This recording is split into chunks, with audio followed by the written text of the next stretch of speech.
playing in the dirt? Well, about 2 years ago, we launched a small product line which became a community of off-road enthusiasts just like you. There's dirt on my hands.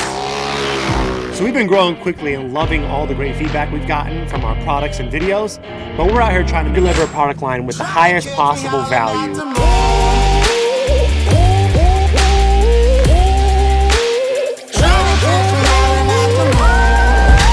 So we're not just another Amazon brand who's trying to cash in on a hot trend. We're out living the lifestyle or building our community. Find us on social at Chupacabra Offroad.